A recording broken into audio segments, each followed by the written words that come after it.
Hey, how you guys doing, man? It's Joe D, and welcome to another Chair Beer Show. Oh, we got Bobo in the chat already, man, saying hi. How you doing, Bobo? Man, how do you get on there so fast? Like, it feels like literally the second I hit it, boom, one of those pops up in Yeah, there, man. That's pretty good he though. was there. Yeah. Um, so Bobo, I don't know how long has Bobo been out, Bum? Do you have any idea? How long has it been since he was last here? He was just here last week. Well, last week, yeah. I meant like the week before that. Like he took a Yeah, he had a little hiatus for a while. Yeah, he did take a break. Yeah. yeah. God, it's been months though. Like last year easily. Yeah, I think so.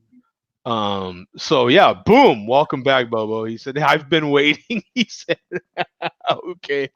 All right. So this is show 554. Today is Saturday, February 22nd. And welcome to I was in prison. There is probably a whole lot of truth to that kidding right there. For those that don't know, this is Bobo, and is this his second channel, or was he always Bobo-esque too? I can't remember if there was a one before that or not.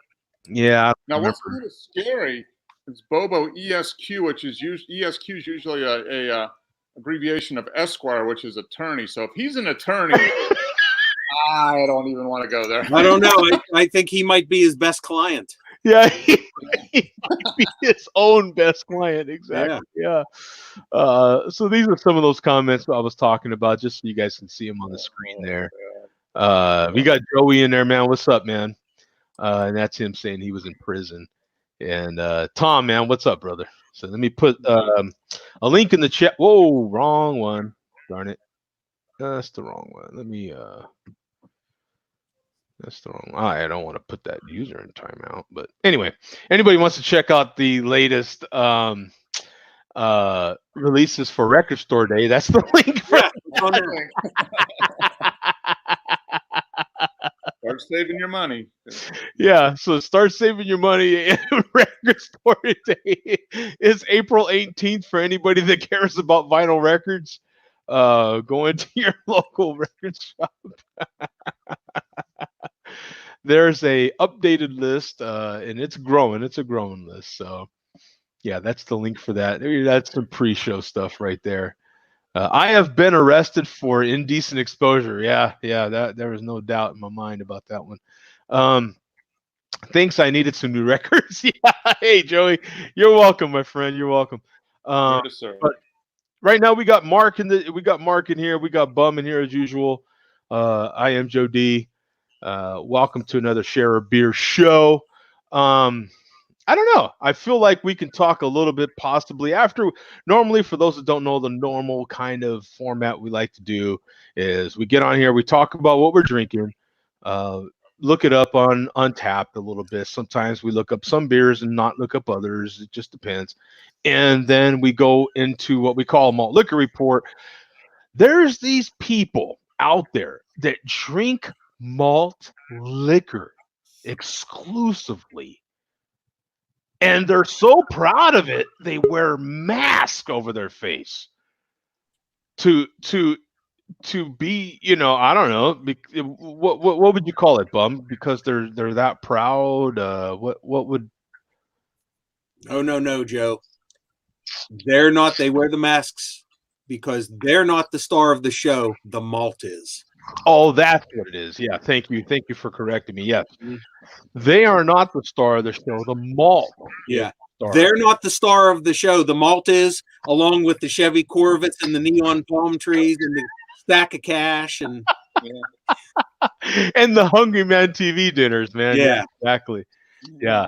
So, but there are these people out there, and so since at least myself, and I think Mark's in the same camp at least. I just will never know what malt liquor's like. And so we need someone to report that whole side of the world to us. And Bum's kind enough to do that. He's our investigative team. Yeah, and an occasional sampler, occasional, sporadic. And he has his Billy D that goes with him, and they do this really good investigative report. We call the Malt Liquor Report. So thank you very much, Bum. And then after that, we'll talk a little more beer and possibly get into some music talk and sports talk and all these different things. I would like to possibly talk about Record Store Day in that portion of the show, and possibly talk about what's happening in cheating, baseball, and all these sorts of things. So we shall see how that goes. The Astros are just like the Patriots. They're both cheaters now. Mike, you're a funny man. That's a knee slapper. That's a knee slapper. Jesus. I need some light in here. There we go. Oh, cooking. Right on, man. We got Teen Wolf in here. How you doing, Tom? What's going on, brother? Yeah, I'm doing excellent. How's everyone else doing? Good. I'm trying to get everything going right now. There we go. Yeah, I can see. Can you see me now? We can see you now, man. I think Excellent. that was a commercial, except it was the Hear Me Now version. Hey, Joey brought this up real quick. There's a couple comments in here. We'll flash through them. I saw the chairman drinking Budweiser. Couldn't believe it. A sexy girl is like a good snack. Oh my God. The XFL is some pretty good football this time around. I have to admit, this is week 3 of the XFL. We'll dab into it quickly, get into it in that later portion of the show. But I watched some football today. Not very long, but I watched a few minutes here and there. Any comments? Did anybody else watch any XFL today? I have not watched. No. It's enticing, but it's hard to know their schedule, if that makes sense. Like with the NFL, you're so used to 1 o'clock, right? This, that. It's like boom, the game's on. Right. That's what they're lacklustering, and it's like people need to know. It's hard to get on a schedule like that. Right. Yeah, you don't know that. Well, these things are just getting started. Actually, I just tune into YouTube, and their feed pops up right there on YouTube, live on YouTube. I watch them on YouTube. Tell you the truth. I didn't realize they were on YouTube. Yeah, watch them the same place you're watching this show. Hello, you tune in? They don't have quite the. No, I mean, they're working on it. It's the benchmark for viewership. It's some pretty decent football, it really is. But hey, they've got every game is on TV somewhere, and like Tom said, it is hard to figure out what channel, what time. But when you do get to tune in, it's decent football. What are you cracking open there, Tom? We see you working with something right now. Oh man, I went to the liquor store in Providence and I got the Cantillon. I saw it and I had to buy it. I've never had anything from them. It's a lambic aged on oak for 3 years. Wow. I had to get it. So I had the cap on top with the cork inside, which I thought was pretty cool. Yeah, that is. I'm gonna try to get some smoke so I can wake Neri up. Oh man, Neri will be shaking. Yeah. Boom. Oh yeah, baby. Shaking it. Smoke, baby. Come on, baby. Do me right. Oh! Oh, no smoke. God damn. What? Smells delicious though. I don't think it's very carbonated. It's like the lambic, so it's not really. I don't know. I'm not very lambic with my lambics, if that makes sense. But it looks nice. And nice. Who was this from again? Cantillon. It's Cantillon. Right.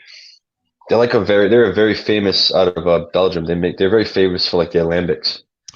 Okay, so would this be Rosé de Gambrinus or something? Oh man, it's if you put 1900 Grand Cru, it should come up. It's a 2016. Okay.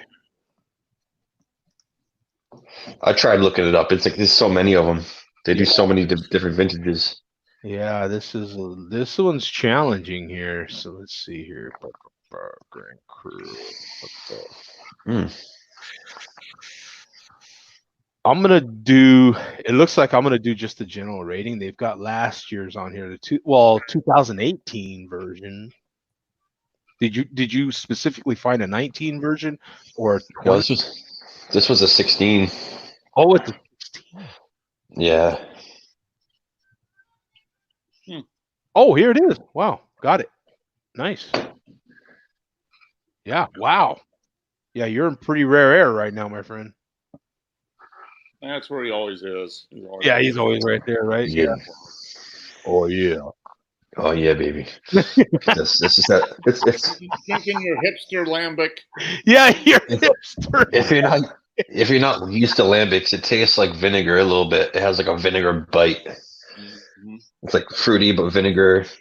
It tells you not to cool it. It tells you to keep it warm when you serve it, which I found interesting. That is interesting. Yeah. Yeah.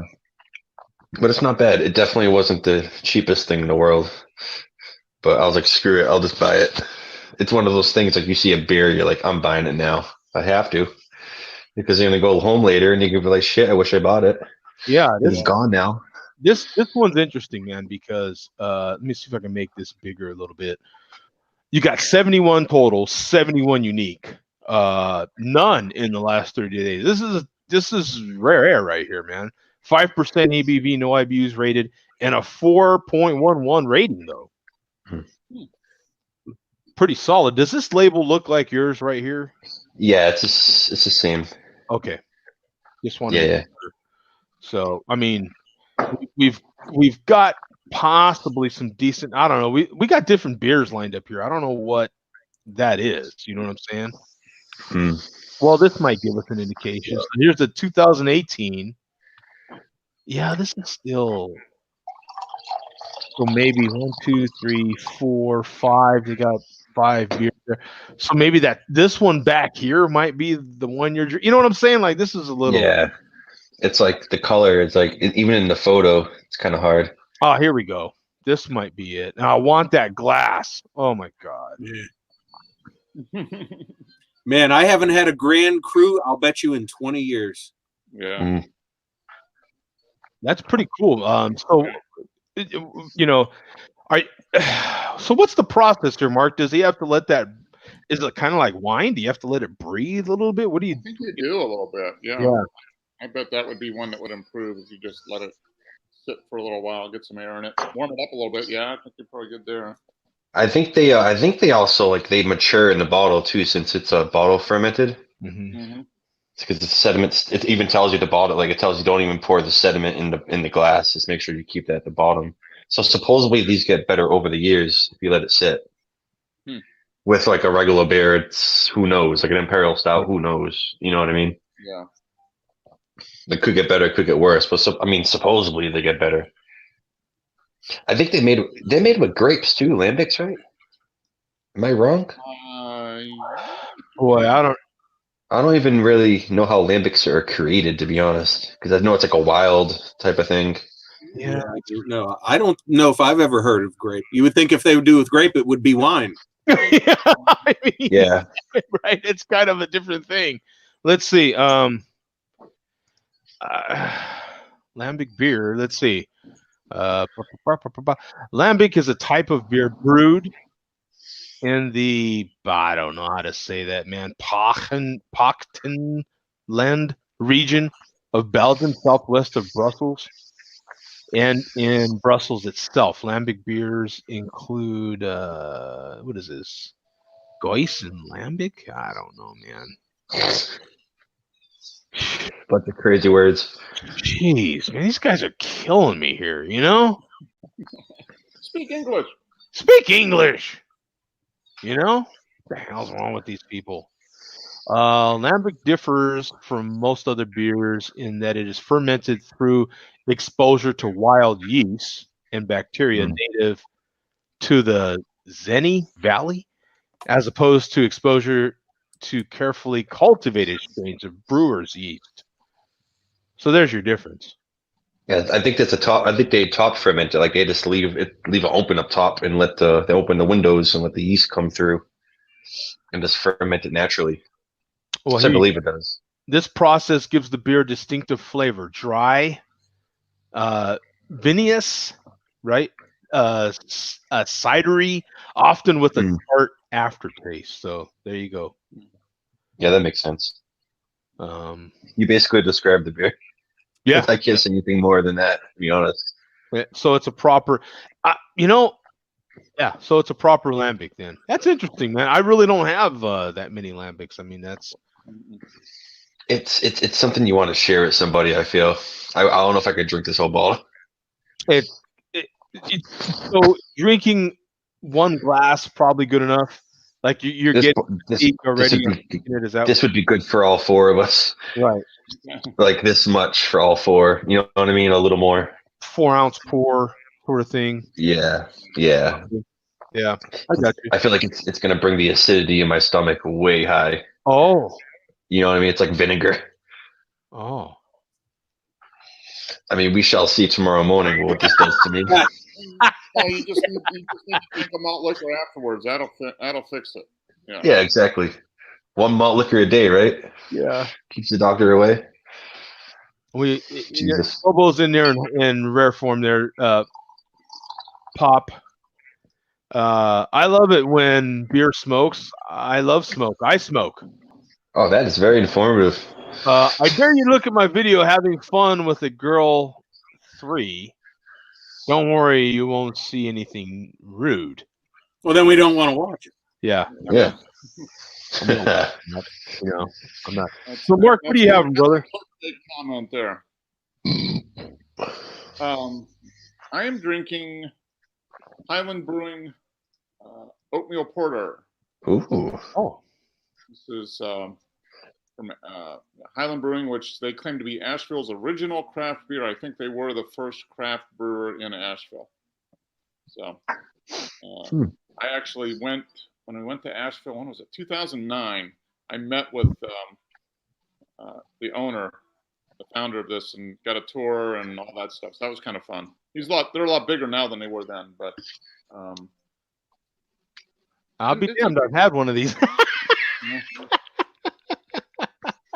You probably did. I think I might have sent that to you. Yeah, I've had one of these. Yeah, it was 2016. Yeah. Yep. I think I did send that to you. But yeah, it's a good straight up porter. Nothing, it's not mind bending or anything like that. But it's nice and roasty, well balanced. Got some chocolate, got some roast to it. So. You usually see oatmeal stouts instead of oatmeal porters. You don't really hear oatmeal porters very often. Yeah. But it's so close. I mean, this is 5.9%. So, but it's got a little porters and stouts. I mean, I don't know. There's some of them are so close. Some, yeah. Stout is maybe a little darker roasted. Yeah, some. Roasty out of a stout than a porter. Yeah, I think an oatmeal stout will be heavier, I think, than an oatmeal porter. I think that's where you're going to get, like, an oatmeal porter is still going to be, a porter can be thin sometimes, you know what I'm saying? But I think that's that distinction a little bit, possibly. That's the first thing that comes to my mind. So you got 64,000 ratings on here, 185 in one by me. I got to point that out. 5.9% ABV, 35 IBUs, and a 366, which with that many ratings tells us that it's a pretty decent sessionable beer. Smooth with hints of chocolate and freshly roasted coffee. Is that how you would describe it, Mark? Yep. And I see Joey E says he's drinking the same beer. Oh, wow. Oh, nice. That's awesome. There you go. Cheers, Joey. Yeah. I've had a few things from Highland, but not that one. I've had the St. Teresa's Pale Ale. Yep. So that was Mark's picture, by the way, that one right there. So that's a fresh picture right there. Boom. And then there's Joey's comment right there. I am drinking the same beer right now. Meow, Mark.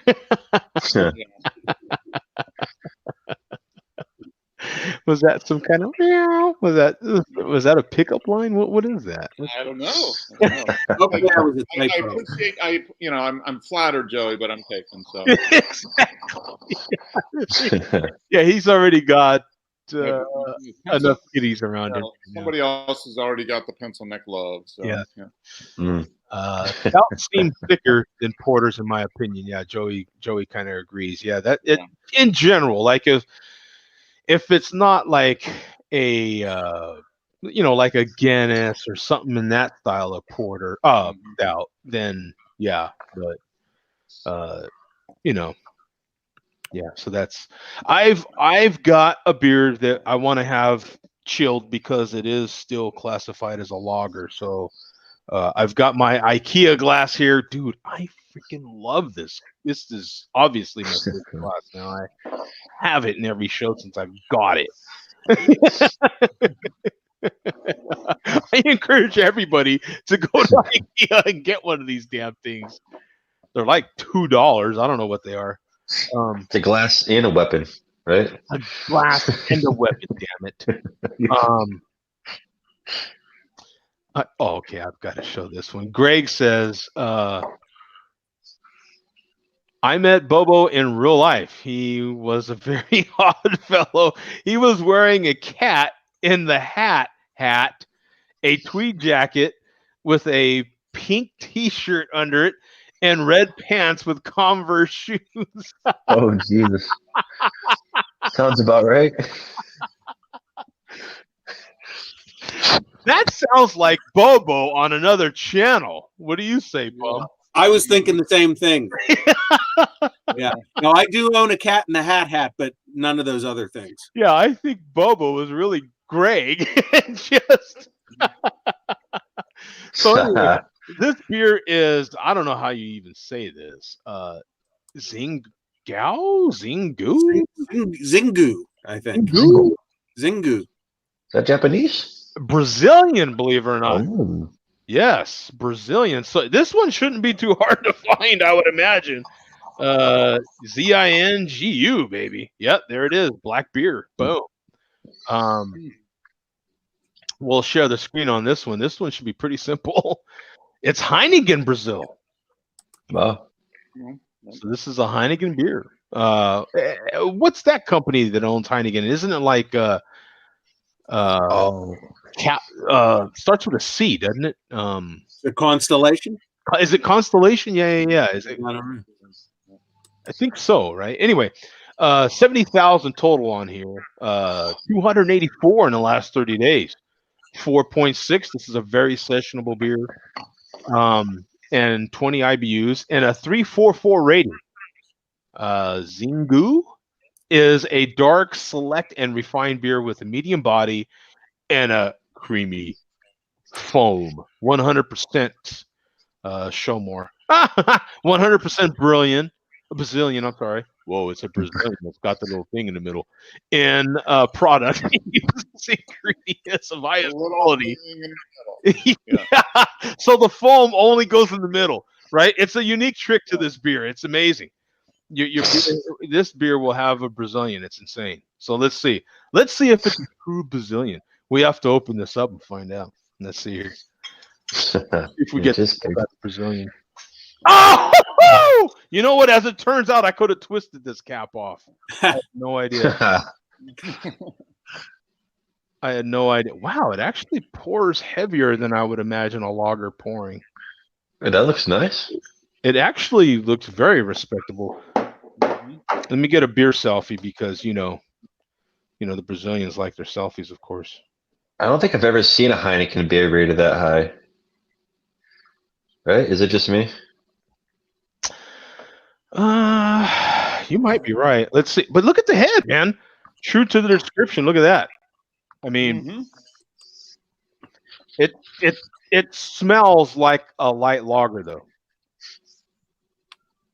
I don't even get that roasty maltness, but it does have like that sweetness, though. It smells like a Budweiser with some slight roasty sweetness to it. You know what I'm saying? But it does have that kind of big beer smell. You know what I'm saying? Let's see. Salute.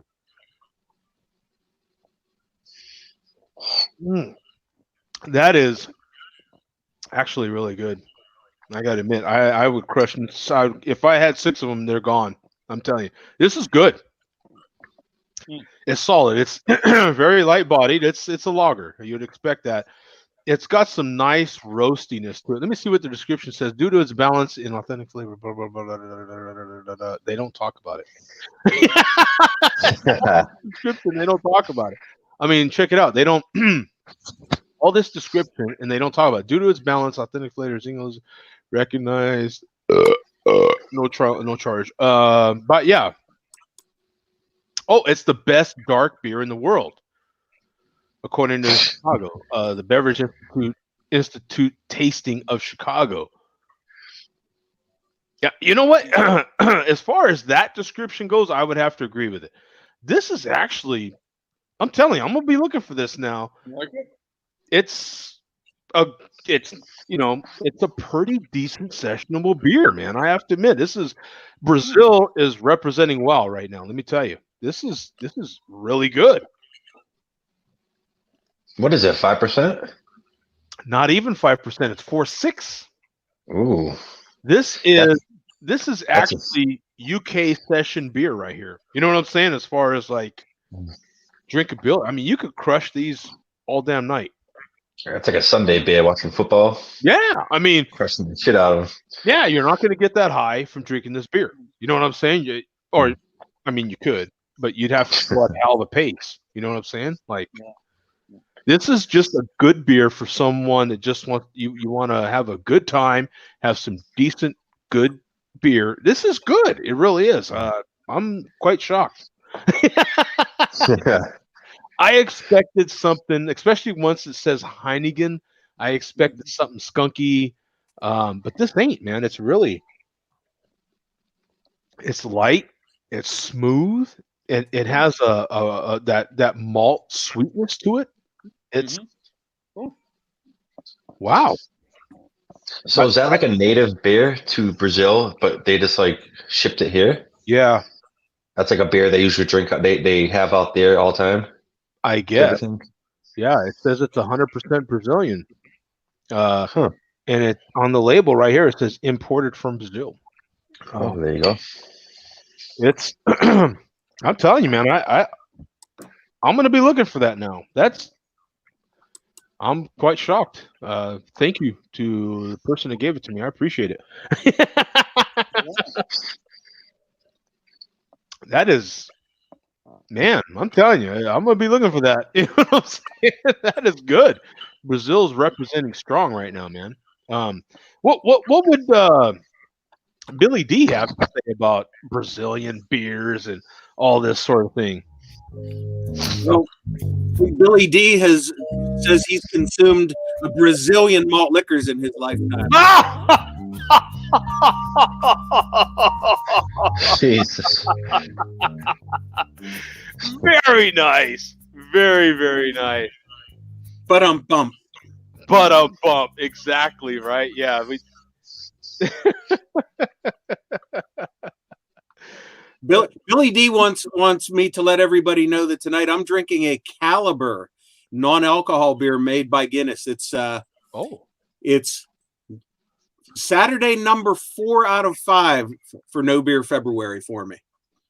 So drinking this Caliber, I bought a 6-pack of it the other day. Drinking this, from what I'm gathering, I think it tastes pretty close to what Tom is currently drinking.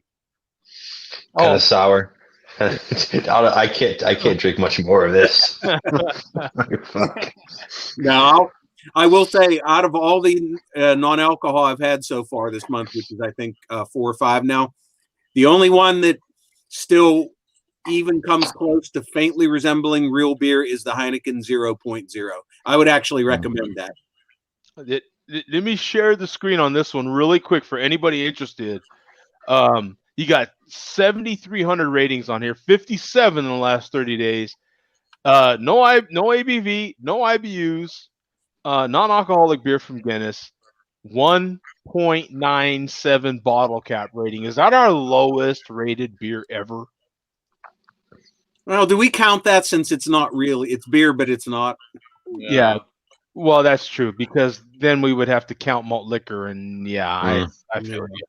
I feel you. Yeah. Point made. What's the ABV on? Is like a zero? Because you said one was 0.0. Like, Oh no, it's. I mean, all of these, it's like less than 0.5. So yeah, I mean, there's a trace, but it's a small enough trace that the FDA considers it non-alcohol. So Right. Yeah.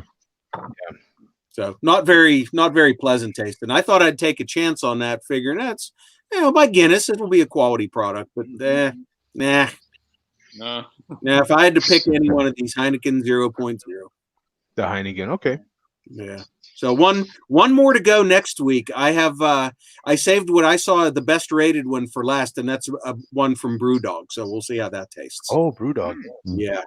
And then after next Saturday, real beer again. Thank God. But it's been worth it. I'm down. Actually, this month I'm down 17 pounds. I was just gonna ask. That's amazing, man. That's good. Wow. Hey, yeah. Are you kidding me? For you. That's awesome. And it's not just from the no beer. It's no beer, no junk, no pizza, no nothing. It's just I've been really behaving. Whoa! No pizza. No pizza. That's awesome, man. That's commitment, my friend. That is commitment. Wow.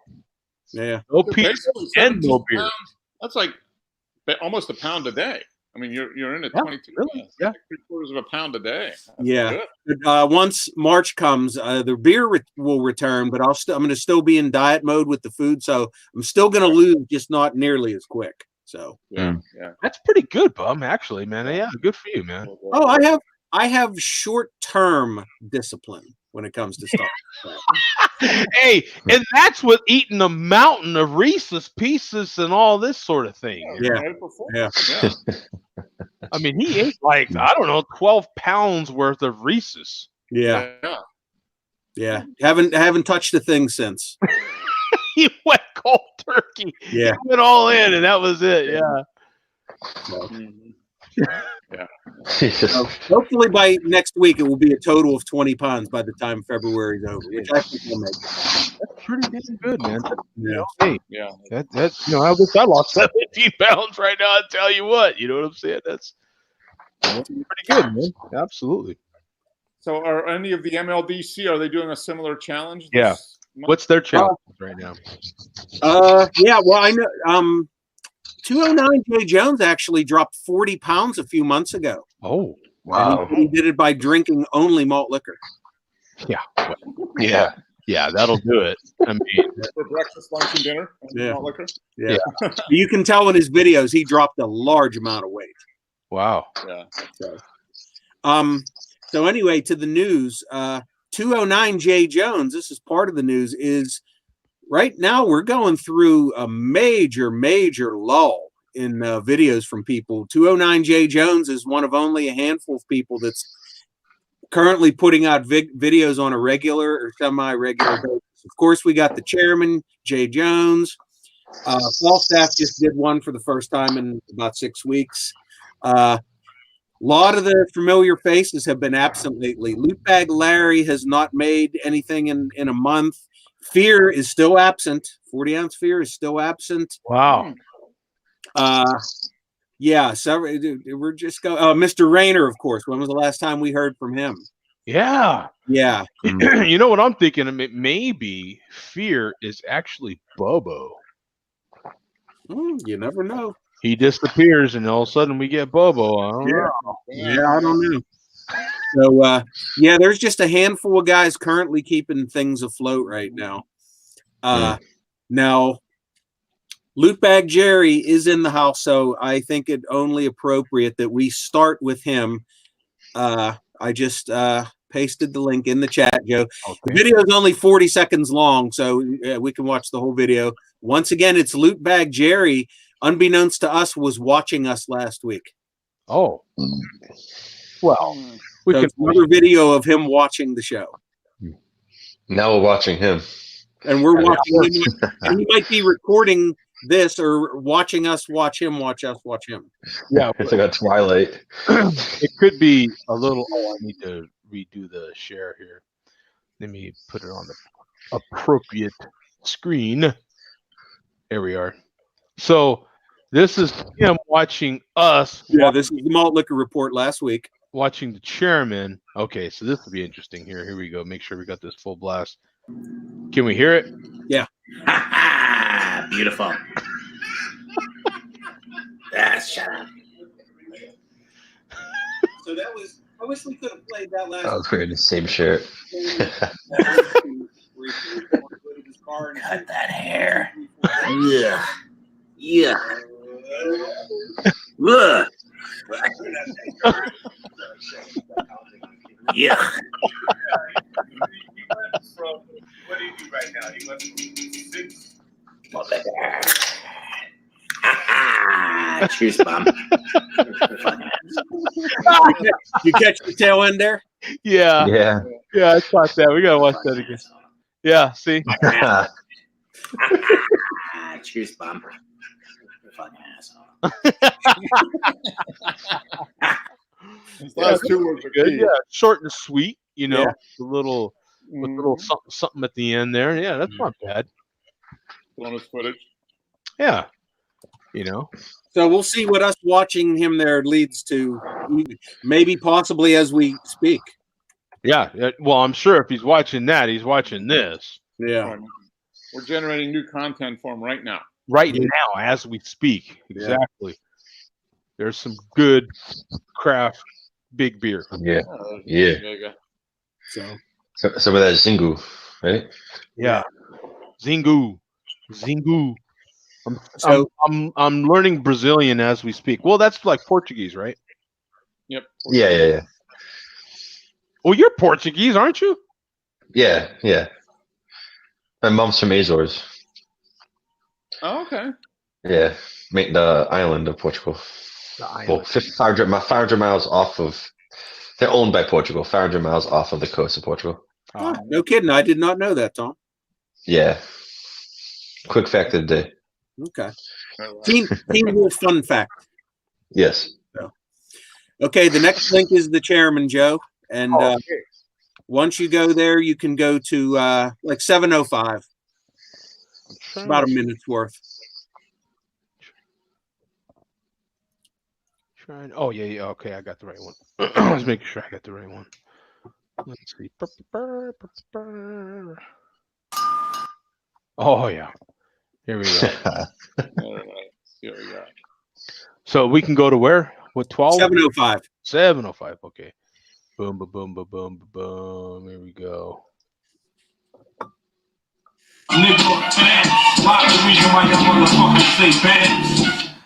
Portion control, on sale, television dinners. Whoa!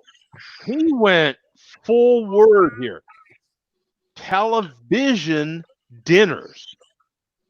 Yeah. Wow. TV dinners. Where did that come from?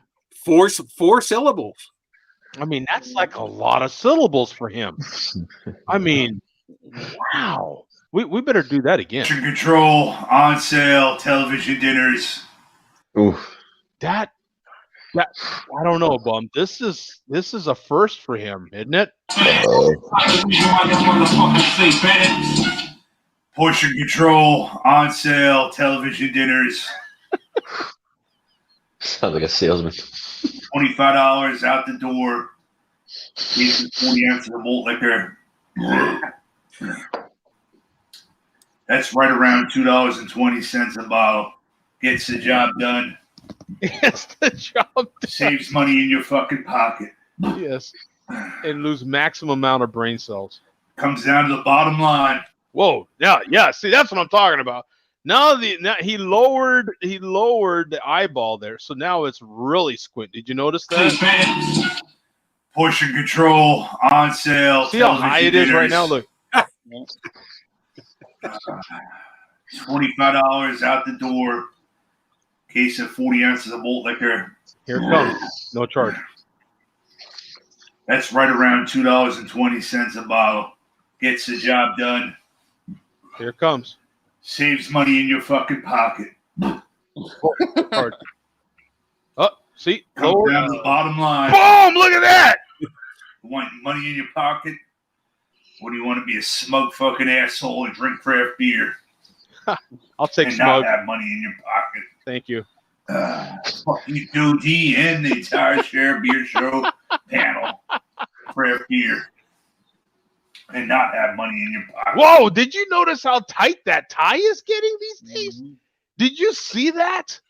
Look how tight that tie is getting. Wow! Look when he reaches for this The thing. bottom line. Watch. Look at that thing. You want money in your pocket? Or do you want to be a smug fucking asshole and drink I craft don't know. beer? Look at how far. I mean, he had to go really. I mean, I don't know. Yeah, I always just assumed it was a clip-on.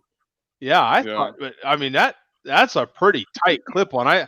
That shirt. You know, I think what's happening is the malt is swelling the head and the neck so much that the button is.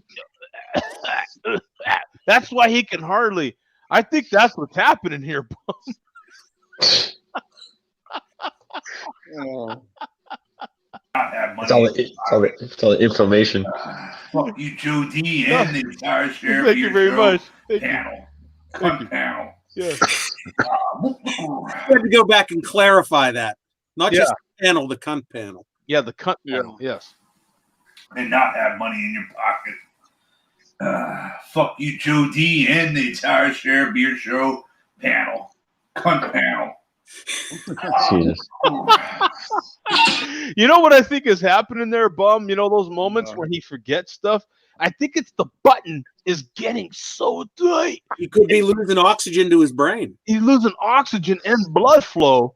Yeah. And it combined with the swelling of the head and everything from the malt. I don't know. I think it's all catching up. You know, and the Salisbury steak television dinner. What do we think about there?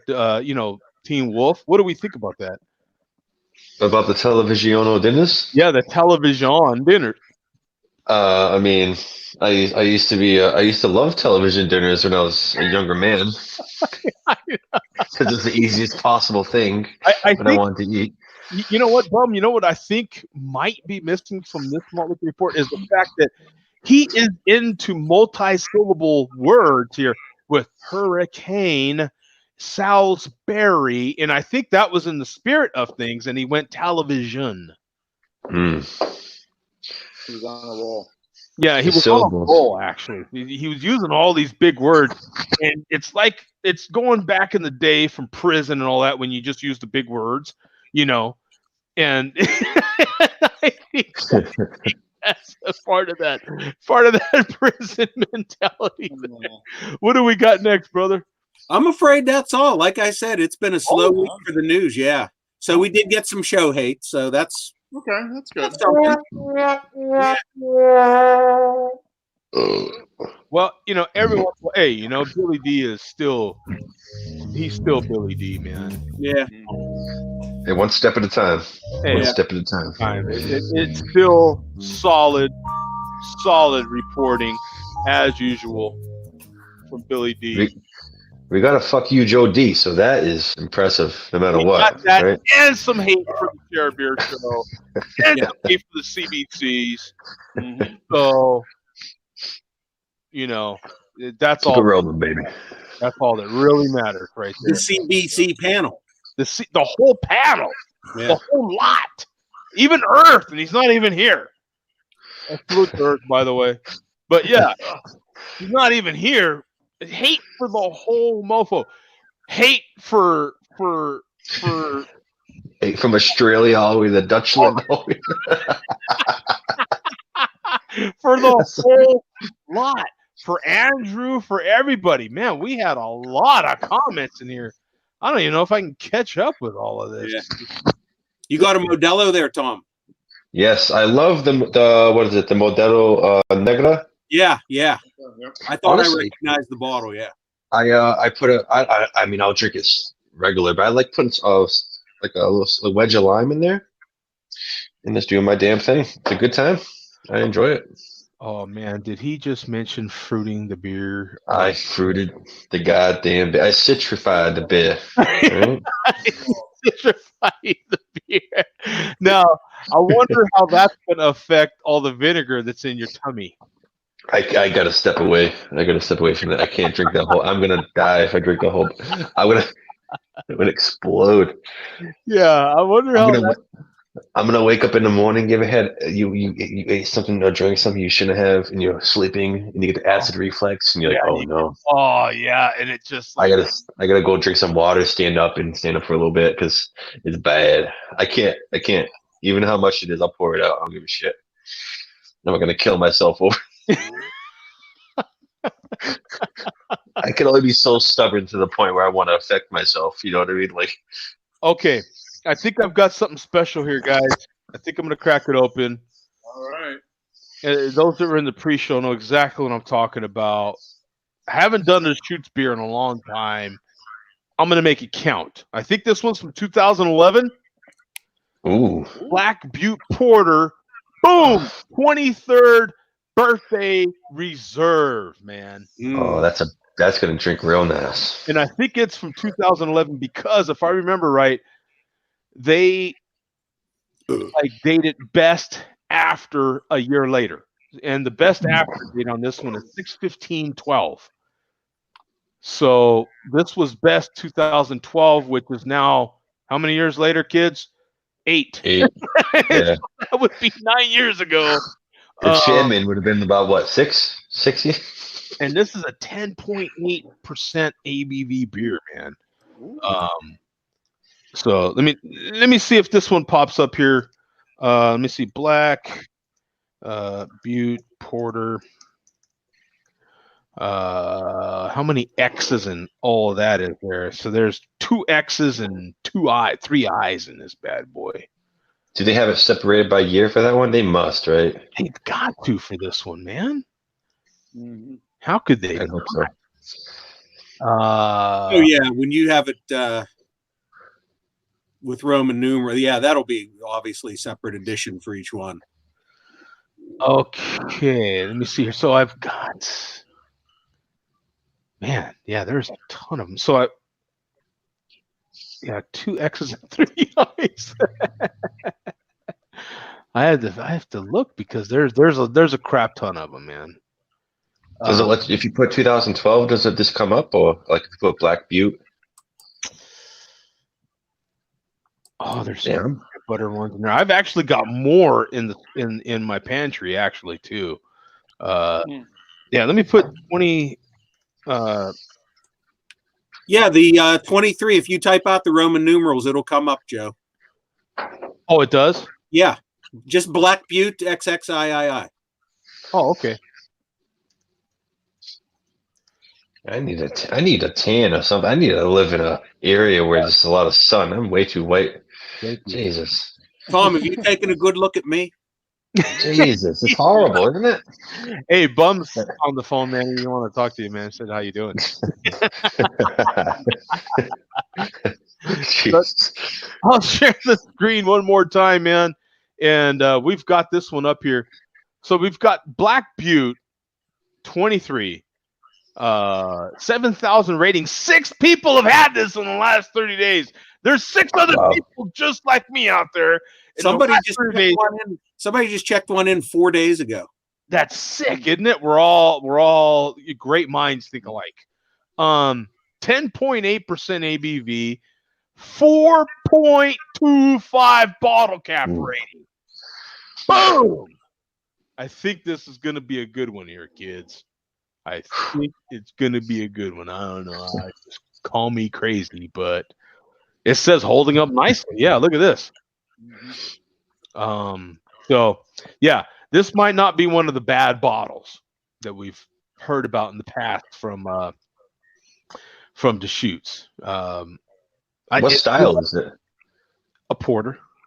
Oh, it's a porter. Okay. Yeah, Okay. It's imperial. It's a double. Yeah, it's an imperial porter. So I gotta cut the wax there, baby. Oh yeah. So let me cut through this wax. So we'll see what a good job I do. I don't know. I haven't always had the best luck with cutting the wax. Oh, pull my finger. So The wax helps preserve it, right? yeah. So they say. Oxygen can't get into the cap. For Don't me, I don't care. don't tell Greg Puckett that. Oh, really? Why? He doesn't believe it. Joe, just like your pet peeve about typing your birth year into the websites. Yeah. Greg's thing is wax on bottles. Oh, really? He despises it. Wow. I actually like wax on bottle. I like anything that makes you do stuff. Like, to me, that's just total guy stuff. Mm-hmm. Look at that. I did a good job, kids. Look at that, Bobo. Aren't you proud? I did a good job. Jesus. I circumcised my beard. Joe, we're going to say the same word at the same time. You circumcised it. Great minds alike, man. So this is a Jewish beer.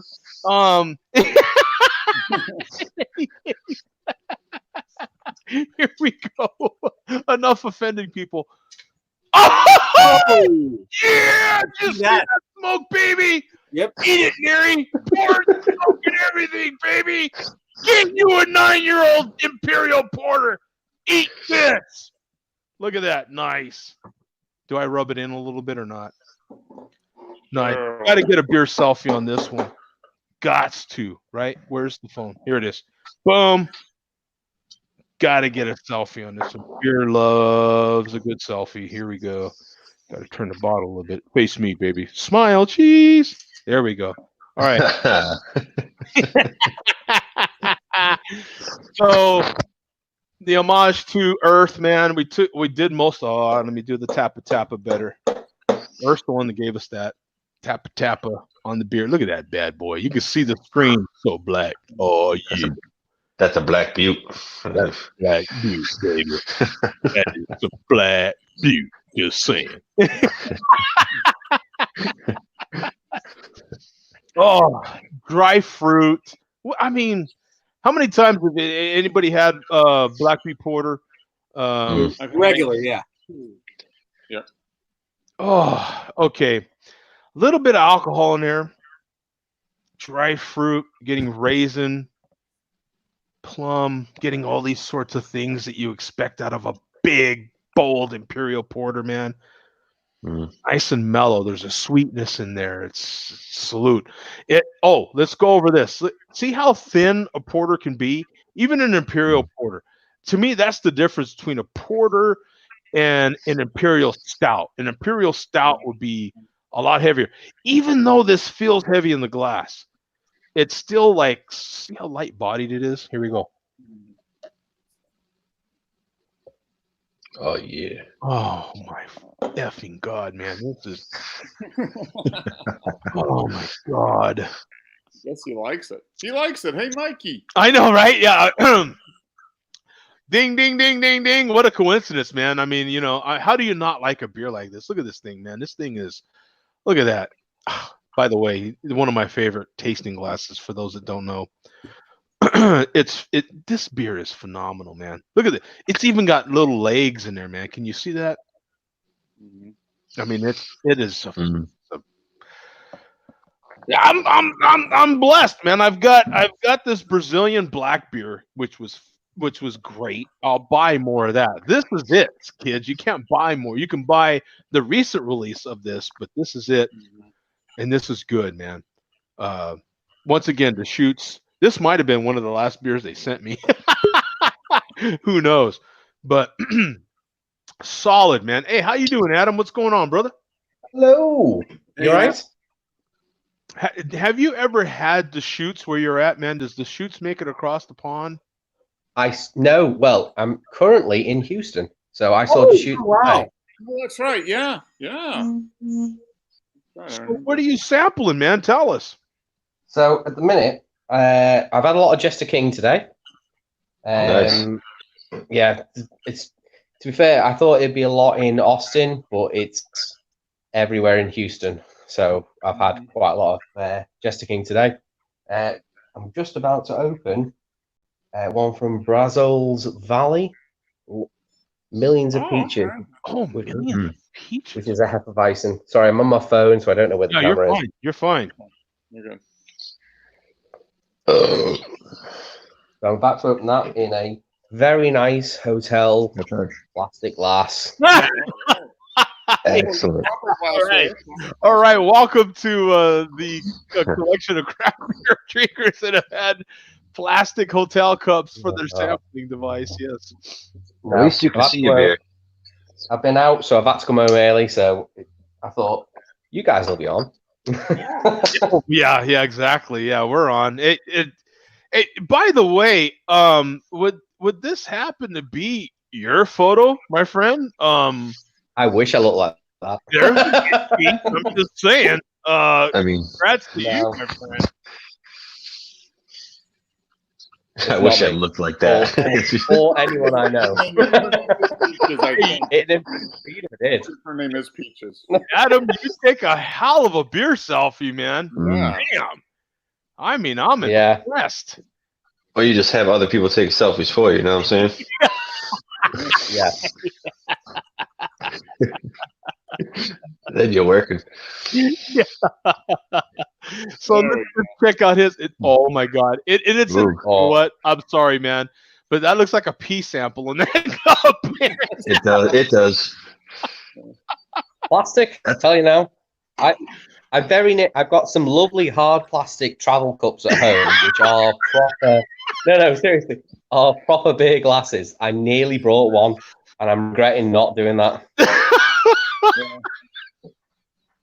Oh no! It looks like the and for those that don't know, they literally give you hard plastic pee cup, urine sample cups with the lid, and you twist it on. It's not even hard.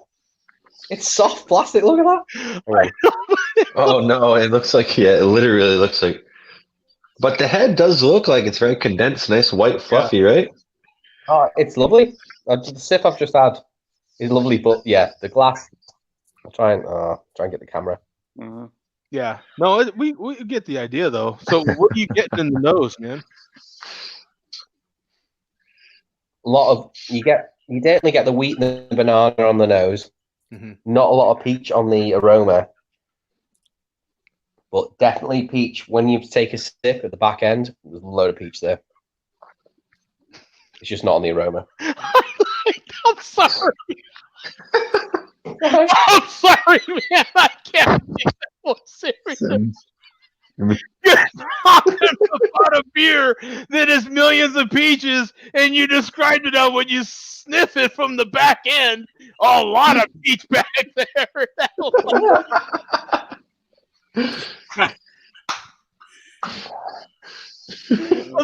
was awesome. Oh, that was awesome. I'm sorry. I you know what I'm saying? That's the 13-year-old in me. You know what I'm saying? That's the clown. No, that's the 8-year-old. Joe. The 8-year-old. Yeah. Joe's like, keep a straight face. Yeah. Keep a straight All, face. all I was trying to say is you don't get it on the aroma. It's only on the taste. So with a million of peaches, you think you smell it straight away, but you don't. You set him up even. Do I even have to say anything for that one? I don't even have to say anything. That was great.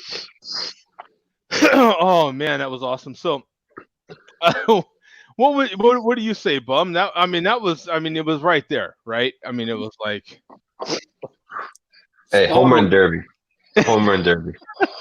Wiffle ball bats. That was great. But let me share the screen on this one because you've got 2,500 total on here, 2 in the last 30 days, 5.2% ABV, 20 IBUs, and a 3.64 bottle cap rating. So it's a solid, just like you said, a solid sessionable beer, man. Yeah, definitely. It's like a summertime beer. Yeah. Lawnmower beer, would you say? Yeah, definitely a summertime beer. Surprisingly, in the end of February, but yeah, summertime beer. Yeah. I mean, in Houston, it's probably what? How hot is it in Houston for today? Not at all. I was in San Diego yesterday. It was raining, so it's not warm at all at the moment. Yeah. I think today, Fahrenheit. I think we were looking at low 60s, early Well, sorry, Oh, late man. 50s. Yeah, it's not warm at all. I had feel rain bad in for San you Diego guys. yesterday. You know, we were 82 just I think Thursday. I got my jacket off at 42. All right. You sweat. The sun adds another 10 degrees. Okay. And I'm ready to go. I'm sweating. I've I had got my my hoodie on AC all going. day. I think the chairman would say even when you take your jacket off, you've still got a jacket on. Well, I mean, Yeah. man, that's all here you are, right? I mean, if I don't have a shirt on, I still got a jacket on, but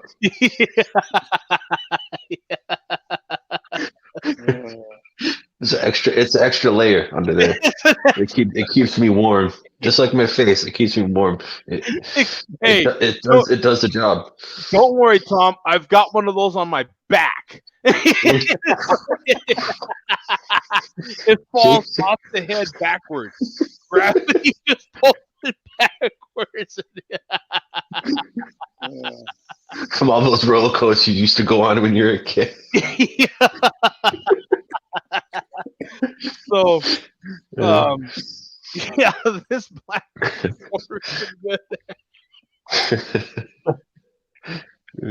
Oh my goodness. Yeah. So, now with Adam right there in Houston, what's the vibe? When did you get to Houston? Yesterday, about local time, probably about 6:30, 6 o'clock. Now you're from across the pond, so I don't know how much you keep up with American sports, but you're literally in the heartbeat of what is the huge cheating scandal. You happen to be in Houston. Are you getting any sort of vibe of what's? I saw a bit on the I saw a bit on the television. They did the news report, and I saw about the cheating scandal. But we went to see college basketball in Dallas earlier this week, and we saw SMU in a absolute end-to-end stuff against Houston Cougars, and it went into overtime, and it was a really, really good basketball game. But I know it's the NBA, isn't it? The cheating scandal. Baseball. Yeah, MLB. Yeah. Major League Baseball. Yeah, Major League Baseball. Yeah, that's why I kind of do. We were asking the wrong guy, but I thought I would. No, you're asking the wrong guy. Yeah. Well, the big thing actually too is the 2017 championship team that was down there in Houston, and the big thing there, to set the scene here, if you will. You know, Houston itself had been through the floods. There was these incredible flooding going on. There was a lot of loss that happened there, and the city needed at that time someone to wrap themselves around, right? Something to take their minds off of all the disaster that was happening around them, and they embraced the Houston Astros. At the time, they were winning. They were doing really well. And as it turns out, you know, they were basically the, I don't know, what would you call it, Mark? Like the saviors of that season. Mm-hmm. They were like the Patriots of 2001. Of 2001. A lot of America wrapped themselves around the Patriots. They were like the Yankees coming out of 9/11. You know, a lot of people, you know, embraced the Yankees back then too. So when you look back, and the whole city truly identified with that team, and then you find out they were cheating, it's really devastating. Going all the way back that far? Yeah, 2017. Yeah, it's not too terribly far, is it? No, just for cheating scandal. I thought that's 2 years. I think it would have come out before. Yeah, that.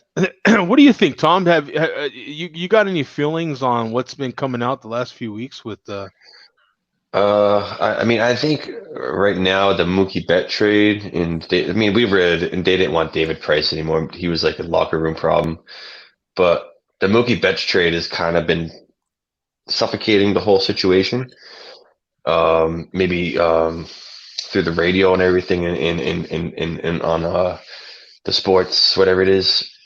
But I don't know. I still stick to my word.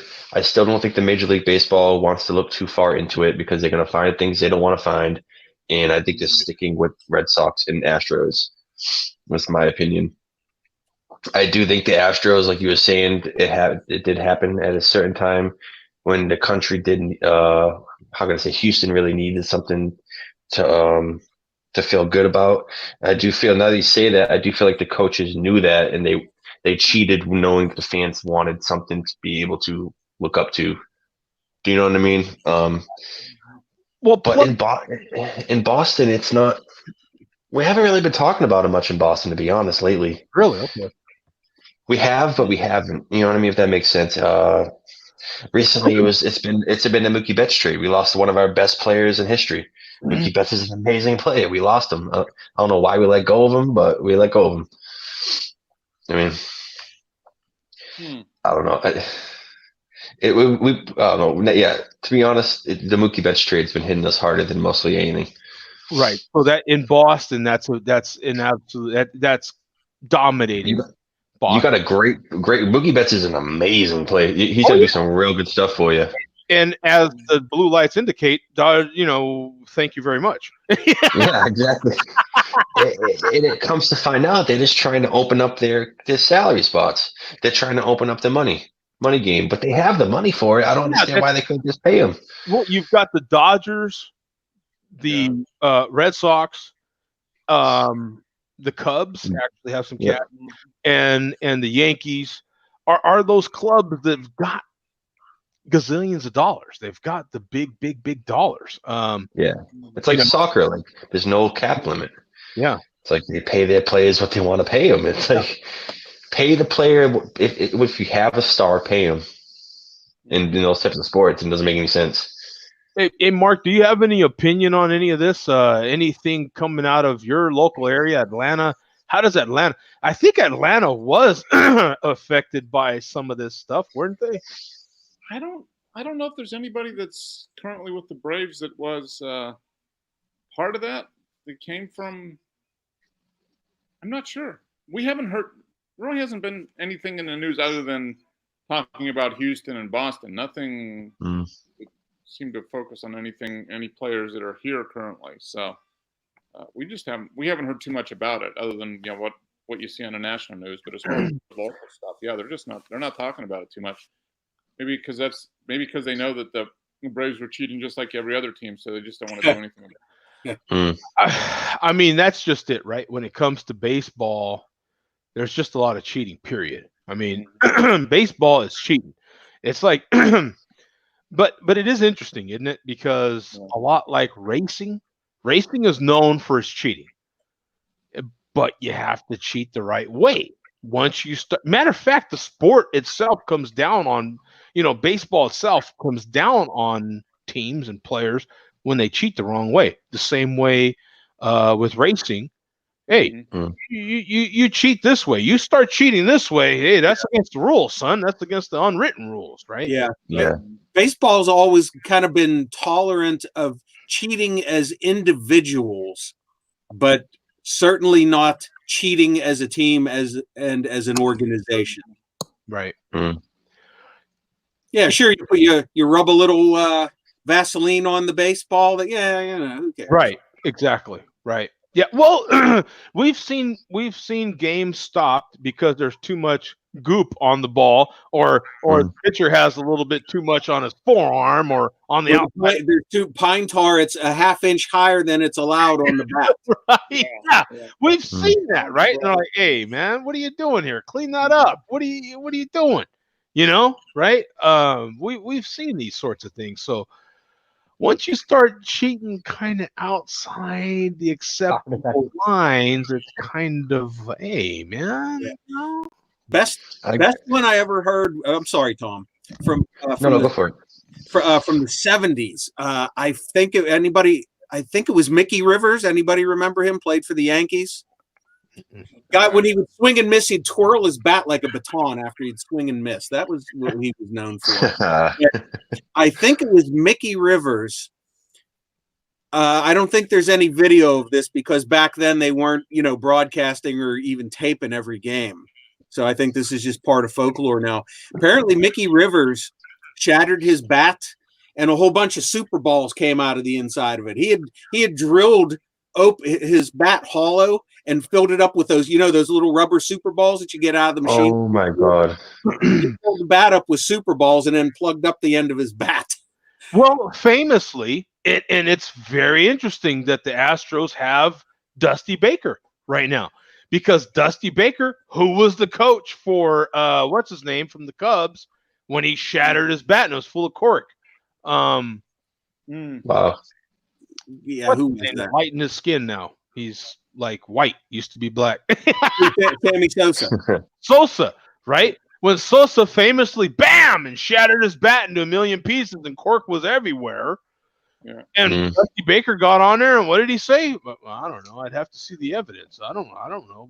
What do you mean see the evidence? The evidence was all over second base, for Christ's sake. Like, what are you talking about?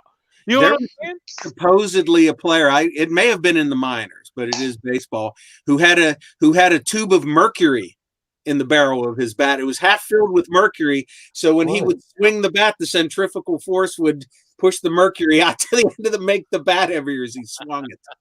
Wow. Yeah. So, you've had these cork bat controversies and all this sort of thing, and there's been all these different cheating things, right? As individuals, like Bum says. So some people are bringing up the argument, some talking heads in the sports industry are bringing up the argument, well, we've got people that took steroids. What's the difference? And to me, it wasn't the team saying, okay, let's do this, right? These are individuals that on their own self decided, hey, let me shoot it or take a pill, whatever they did with the steroids. It's to get better. I don't know. Me personally, I've never had as much of a problem with steroids because how many of us personally take steroids or have taken steroids to get better? Like, yeah, you can't take steroids and not already have talent. Like, you have to have talent to build onto it to take steroids. Like, you can't be a hitter that can't hit and then take steroids and be able to hit out of nowhere. You know what I mean? Yeah, you have to be able to hit. I still wish all those players that took steroids, it just still doesn't seem fair. And I wish they would have done it the old-fashioned way the old-time players did, with lots and lots of amphetamines. Oh, so that makes it better. They're all jacked up on the plate. Greenies. They called them greenies. Yeah, greenies. Exactly right. Yeah. My God. Yeah, it's a very interesting thing. It seems like this past week, all the sports talking heads, it seems like what's going to end up happening is it seems like the momentum is swinging towards taking away that trophy, just like the NCAA has done. It seems like a lot of people are in such an uproar, and especially after seeing the Astros press conference. It's like you knew this was coming, and the owner of the Astros himself gets up there and gave that weak, lame excuse that he didn't think it was affecting the outcome of base. What? Yeah. What?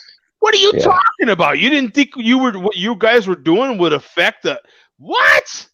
No, we just did it for no reason. It was the lamest thing ever. And then you had some of their players getting on there saying they didn't, they wish they would have done more. No, you didn't. You didn't wish. I mean, come on. You were winning games, man. You know what I'm saying? And you had so many of these players, after you win a championship, sign these humongous contracts. I mean, so there's so much monetary gain. I mean, these guys are making. So you go back and you say, oh, okay, well, you won, you cheated, you won, and that what gave you the big contract. Okay, we want that $10 million back now. Maybe they were referring to 2018 and 2019 when they say we wish we would have done more, meaning more cheating. Worked pretty good in 2017. Yeah. Yeah. maybe that is it. I don't know. I've possibly got it all wrong. Yeah. That might be it. You might be onto something there, Bum. I might have. We wish we would have had louder trash can lids. Yes. And have you heard the sound from some of these games? I've heard some of the audio. It's crazy. It is crazy. Yeah. And and now you've got players. I mean, when have you ever seen this? When you've got players on other teams, managers from other teams coming out and saying, hey, they shouldn't have done this. Basically finger wagging them to death. I mean, you never see this sort of thing. I mean, there is a lot of anger pointed their way. It's pretty amazing. But doesn't it kind of come around all like Alex Cora is like the main man, right? Because when he was in Houston, Alex Cora did it. When Alex Cora came to Boston as a manager, and we did it. Yeah. Do you know what I mean? So it's like, would we have still done it if Alex Cora wasn't here? I keep hearing Altuve's name because he was wearing one of the buzzers, and he was famously running around bases after a home run or something like that, and holding his jersey, and they were saying, don't take off my jersey and all this, and he's come up with all these lame excuses for why he had his hand like that, but there's all these things they did, and it's it's really suspect now, some of the excuses. It's like, and I've heard that they hired this PR agency to help them with this controversy.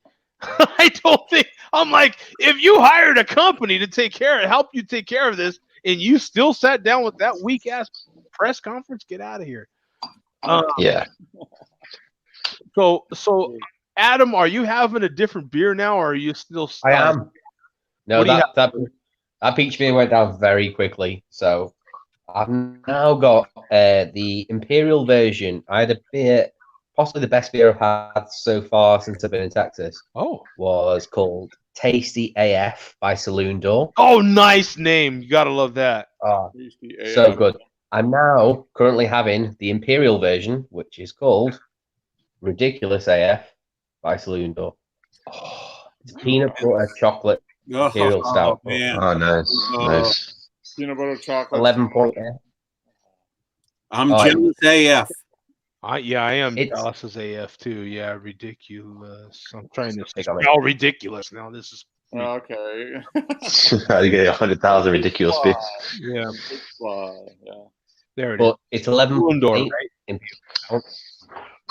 It's supposed to be peanut butter and chocolate. Like the lower AD version, I found it was more hazelnut rather than peanut butter. So I don't know. I don't think you get it in the UK. In the US, but in the UK you get a Kinder, who do the Kinder Joy, do one called the Kinder Bueno. It looks like a little hippo, and it is hazelnut butter in a chocolate covered outside, and it tastes exactly like that. And even the Imperial version tastes exactly the same, maybe a bit more chocolatey. It's like that. Yeah, and the silly absolutely. Plastic cup. Looks good though. Yeah. That pea sample cup looks a lot darker. You may have issues, Adam. You may have some issues, but So the ridiculous. It's been a hard night. We've got 2,000 ratings on here, 137 in the last 30 days from Saloon Door Brewing, classified as a Russian Imperial, 11.8%. Big one. Lovely. 80 IBUs. This is interesting. 4.4 you don't get the hot bottle cap rating. Nice. So yeah, this is a Russian Imperial Stout version of their Tasty AF chocolate peanut butter stuff. So I'll tell you why I'm disappointed in your description. I'll tell you why I'm disappointed. Can you guess why I'm going to be disappointed? Because you like peanut butter. Is Okay, now they may not. Now let me see. Let me take a look at the label. Let me take a look at the label before I say too much. Okay, boom, it's on the label. Okay, I'm gonna get him. I'm gonna get after him. Look, the problem I have with it is whatever it says on the label, I better get. That's my issue, right? Yeah, see, he's showing it. Whatever Maybe. is on the label, I better get it. So if it's saying chocolate and peanut butter, now it didn't say peanut butter, but it put the initials on there. It's good enough for me. The acronyms on there is good enough for me. If you're saying peanut butter, and then we've talked about this because peanut butter is pretty much peanut butter stouts are becoming their own category. If you ask me, they've Almost, become extremely popular. You've got peanut butter and Mexican chocolate and peanut butter have become almost their own styles. And if we're gonna have that, I better get it. And Adam is saying that this one is pretty weak, right? It's hazelnut rather than peanut butter. It's hazelnut. Okay. All right. Well, fair enough. I, Yeah, now you don't have to admit this on camera, but so you're getting a nut, are you? Is that what you're?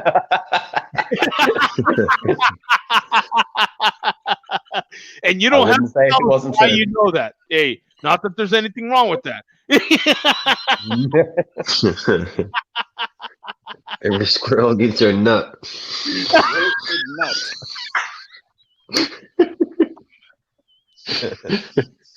Shit. Even a blind squirrel gets a nut once in a while. Exactly. As long as there isn't a pair of walnuts.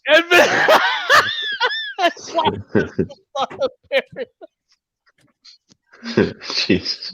Even Bum took a while, but he still chimed in on that one on Mark. He's gone. He's gone. He's gone. And he's gone. Yeah. He mic dropped and he left.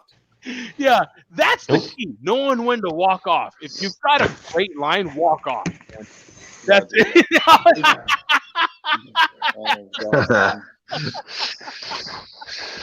There goes Tom. We're the only ones Mark didn't have a line. So we all just leave. No lines tonight. Yes, you got to know when to do the Costanza walk off, right? That is key. You have to know when. And he knew when. Bum walked off immediately. He was gone. That's it. I'm done. Right? And Adam's still gone. That was great. That is the next Bums in Houston or Adams in Pittsburgh because they both went off Yeah, together. yeah, they're gonna end up in each other's camps. Adam show up. I'm back. That was a great. That was a great moment in Share Beer history, right there, my friend. Yes. That's awesome. That was excellent. That was awesome. Nice walk off there, Bum. Appreciate that one, man. That is definitely. What do you say, Mark? Hey, good nuts if you can get them. That's all I got. Some nuts. I'll go with it. No, but seriously, if a beer has it on the label, whether it be description or otherwise, you would think that if they put it on the label, it better be in the can or in the bottle. Yeah. Because if you bring that to competition, that affects your rating. Like, right? Like you put it on the bottle, it better be there, right? Now, we broached the subject, I think last week, did we? Where we're talking about wines. Now, what about canned wines? How do canned wines differ from bottle wines as far as taste? Since they're not getting any light is eliminated. And I think wines actually being in a particular color bottle or a thickness of bottle, certain amount of light that's still going to get in there. I don't know anything about wine, but knowing about beer and how they actually take a lot of care into bottling, what's the deal with wine and these canned wines? Because I see more and more and more of them without knowing about wine. I don't know. Trying to learn. You know what I'm saying? Yeah. Maybe I'm learning from the wrong cats. I don't know. You are with me. I don't think a typical like a typical wine that you would buy that you're going to drink within a couple years. I don't know if it really makes a difference whether it's in a can or a bottle. Right. If you were looking for something maybe that you were going to age for 10, 15, 20 years or longer, I think maybe a bottle might make a difference. But for a regular, go out and buy a bottle of wine for $10, $15, something like that. I think a can would be just as good. I mean, you could put the same wine in a can or a bottle, and it's going to taste, the same. I don't think there's going to be any difference. Well, along the lines of Mr. Pencil Neck Perfection, I tend to think kind of, well, maybe it doesn't make much of a difference because some of the bottled wines you're in a cellar or somewhere dark anyway, so there's not a lot of light getting in there unless it's some kind of special bottle fermented wine. Do they have these sorts of things? I would imagine they do. Not. Is there any wine that is just so much more traditional? It's always been in bottles. That was really the only container for wine. Remember when they started putting craft beer in cans? People were like, "Oh my gosh, this is terrible." I was one of those people. I do admit. Yeah. And now, I don't know if there's any real difference at all. The cans are so well made. Oh yeah, I could do a blind. You give me a blind taste test, I wouldn't be able to tell the difference. I think the difference is the modern can. I think the difference is the old can, where literally the metal was coming through, and now once they went to the aluminum can with these new liners, good luck telling the difference. Blind test. Yeah, there's still some people that will tell you they know the difference. That's the reason wine was in glass bottles, because at the time that was the only method, right? Container that was neutral, flavor neutral. That glass wasn't going to add any flavor to the wine, so they could put it in a glass bottle and let it sit for years, and it's not going to add anything. My take on the whole thing. Because, and this is being outside the wine world. I couldn't be farther outside the wine world, but knowing what's happening with craft beer over the last 10 years, we have watched this. Oscar Blues was it. Oscar Blues was it. They were the canned craft beer brewer. That was it. Yep. So fast forwarding till now, like the only thing I can think of is that craft beer has picked up such momentum. And now that the wineries have seen what kind of momentum craft beer has made in cans, and canning has become so mobile, if you will. And they see how many more people drink craft beer now because it can be canned. You can backpack it. You can go to the beach with it now. You can crush it, take your waste away, all these sorts of things that, what? Wine, if we're in these big ass bottles, we're not doing that so much. We want to make money. We got to think outside the bottle, if you will. We better start putting it in packages where people can backpack it if they want to. Yeah, that's kind of my thinking. I think people that are, the younger generation, like Teen Wolf's generation, they're more accepting of new things. So canned wine is great. I fill up my cooler with canned wine, and I take it to the beach, and I do a clam bake, and I have some wine out of a can. Yep. A lobster roll. I have a lobster roll. Oh, I had a lobster roll last week. It was amazing. A lobster bake. Absolutely stunning. Oh man. Lobster. A lobster roll with some lobster. I mean, I can't. And a smart pack, my God. Smart pack. That's wicked. That's smart pack. That's wicked. And stuff. A smart pack in my car when I bought lobster. Freaking great. And then a smart pack in my car, and I grabbed the lobster roll. Jesus Christ. I packed my car at the Harvard yard. Out in the yard. I got Jesus. This stuff is great. This stuff is awesome. Bum, if the malt liquor community can't come with any videos off of this show, they're out of their mind. There is a Yeah. lot of material here. You never know who's watching. You never know who's watching. It could be Hyundai themselves right now going, yeah, you know what? Smart Park. That's not a bad. It's like that guy T Wolf. I want him. That Right? guy Teen Wolf, get him a car. We gotta have him smart park our car. He likes lobster. He's like us. He likes Right? He's one of us. Uh, Let me try to get to some of these comments. I truly don't know if I am. This is insane. A lot of comments. Thank you guys. Chad here. I drank last night. This is going, gosh almighty, going back now an hour ago.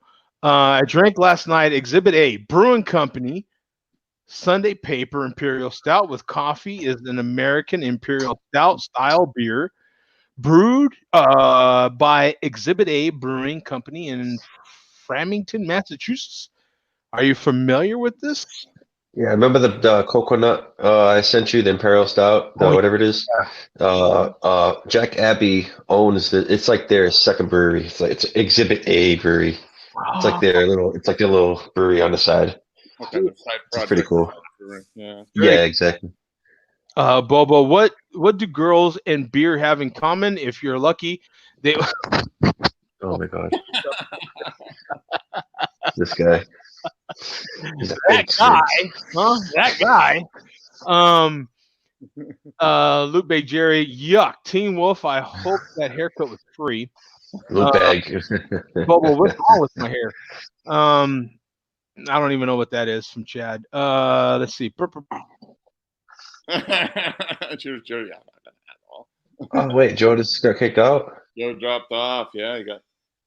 Oh well, god damn. Who's the host of the show now? Oh, Yeah, the show ejected himself from the show. Imagine that. How does that work? You know? yeah, F&A. Yeah, one wrong turn. I made a left turn in Albuquerque. Jeez, bum. Yeah, bum gave him a big, right there. So let me see. Let me try to go back to where I was even at. I don't even remember. Oh yeah, here it is. Yeah, so we were on the road there. We were on the 4.6. Jody is on her period again. That's from Vega. Nice. Talking about my Brazilian beer. Hey, but I had a Brazilian, baby. Did you have a Brazilian today? I did. Thank you very much. Thank you. Her name was Zingo. Yeah. Zingo. Yeah, baby. Yeah, can you say that? Yeah, that's what I'm saying. Lupe Jerry, cheers, bum. The moderator. I'm moderating the comments as usual. Thank you very much. And we have chat again. Is your guys' liquor selling less beer in bottles and more beers on cans? A lot more 4-pack can beers at mine. There's a lot. I think bottles still win, but it's getting close. There's a lot of stuff. That's coming out. And to add on that, it has less to do with the sellers of the beer than it does the breweries. Like the breweries, look, it's flat, as Mark can tell you. Mark does this for a living. He is an economics guy. He does finance. Look, it's pure economics, my friend. If you're in the business of selling fluids, which is what they do, if you're in the business of selling fluids, whether it be wine, beer, or otherwise, it's a heavy product, man. So the more you can lighten that product up and get it to sale, boom, that's profit. It's simple. So if I can put that instead of a big ass heavy glass, if I can put that, big ass heavy bottle, if I can put that in a can, smaller, lighter, boom, profit. That's the way it works. It's simple. It's like going to your world, Joe. You drop a pallet of glass that's broken. You drop a pallet of cans. You find some cans that are broken, and you move on.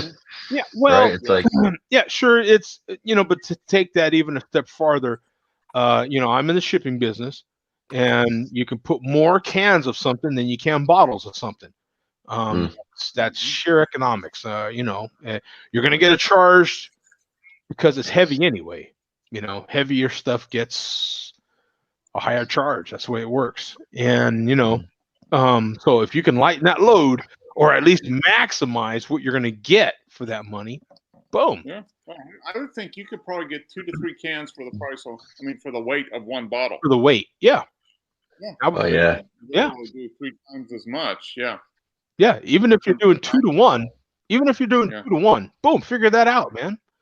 It's sheer. It's just economics 101, really. So yeah, it has less to. The liquor store guys are gonna sell whatever they get. They don't give a rip, really. Well, in the liquor stores too. In the liquor store, when you go in too, there's more available space. Like you put bottles, takes up so much space. You got to put 3 bottles of side by side. You put the 4-packs, it's 2 by side, go all the way back. Thank you. And to take that even a step farther, you can't stack bottles necessarily as easily as you can stack cans. Hey, I can put cans on top of each other, boom, all day. You know what I'm saying? Now, if one of these days they figure, you know what, the cans and the liner's plastic, it's killing us, there's chemicals, blah, blah, blah, and they say, you know what, we need to all of a sudden do boxes. Guess what? Boxes are ultimate. They're light. They can make them strong enough for a period of time. Boom. Guess what you're getting? That's the way it works. So yeah, thank you, Chad, for that comment too, man. Because it makes us think. It starts a conversation. I scared the black of Michael Jackson. I don't think he said that right. He meant I scared the black off of Michael Jackson. Bobo missed a hell of an opportunity. It was a great thought. I can appreciate it, but I think he got anxious. What do you think, Bum? I think he was typing, and he just like, oh, this is a great line. And yeah, one missing letter can just change the meaning of your whole thought. He did a Costanza right there. He got a little too, and then he thought about it on the drive home, and he was like, oh, I should have said that, and he hooked a big U-turn. I'm going to drink rubbing alcohol to see if I get drunk. Go for it, dude. Nice telling you, Bobo. That's your choice. That's your choice at the end of the day. Bum drinking non-alcoholic beer. Are you a better man than I am? No, he's stating that I am a better man than him. I don't know about that. You don't have to. He's taking one for the team. Yeah. Right. Congratulations on the weight loss, though. Yeah. And here's Vega. Ned Flanders, 17 pounds through the blessings of God.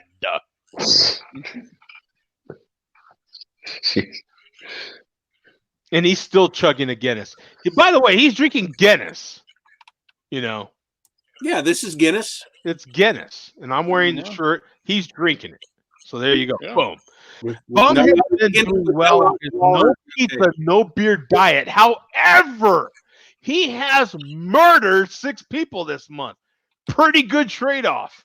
Not true. Not true at all. 7. 7, damn it. Put your facts straight. Your facts straight. Exactly. Bubba said, I eat a pound of sugar-free gummy and had explosive diarrhea. How do you get explosive? Okay, I'm willing to entertain a good comment. How do you get explosive diarrhea eating gummy? I don't know. Adam, have you chicken. ever had explosive diarrhea from eating gummies? That's a very personal question. He's like, I just had to go off camera to get rid of my explosiveness from the gummy. Technical issues. My cell phone battery ran out, so I've swapped to a Kindle. So I don't know how this is going to work. Oh boy, he's on a Kindle. I don't know. No, I don't. That's questionable. Mark, what do you say about these technical difficulties? I think it was the gummies. I don't know. I'm a big fan of Jackass. They tell you not to try at home, but I'll try at home anyway. Tom wears the same shirt for a week. I wear the same shirt every day. Don't wash it, nothing. Right? I don't wash my shirts for nobody. Matter of fact, after the show, he takes it off and stands it up in the corner and then puts it on later. I take it off, I spray Febreze all over it, and I let it set for the night. I just thought that was that shirt for this event. Get that bum version of the chairman off the screen, aka loot bag. What out should I buy right now? According to Chad there. What's in the area? What should he buy if he's still happy to be at the store? What should Chad be getting, man? What should he be checking out? Hey, anything? Oh man, sound is off the chain right now. Malt liquor. That's what he should be getting. Yeah, save yourself some cash. Screw it. Get it over with. You know? Get blood. GoFundMe, buy Tom another shirt. Hey, if you want to fund me for another shirt, I will take every penny. You know? Exactly right.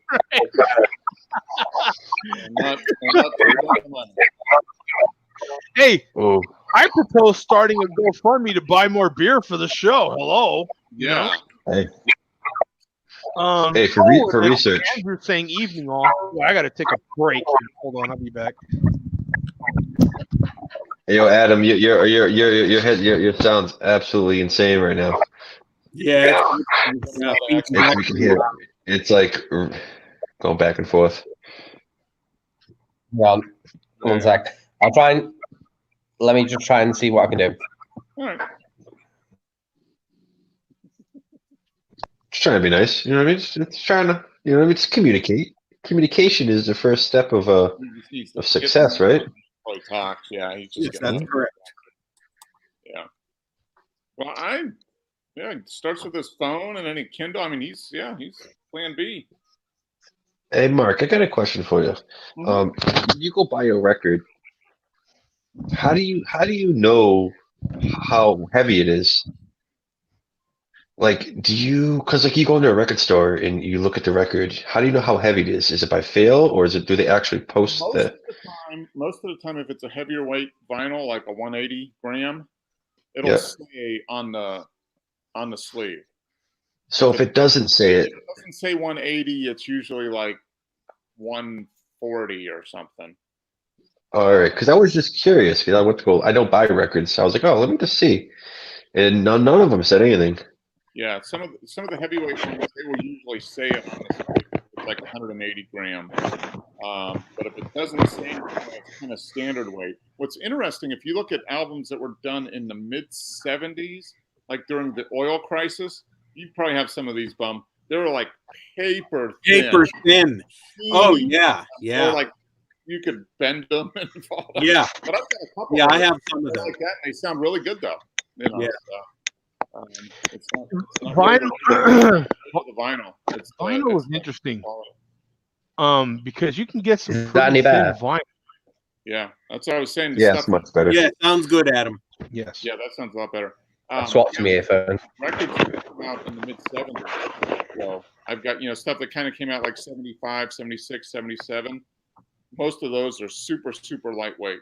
And that was because oil was so expensive. Yeah.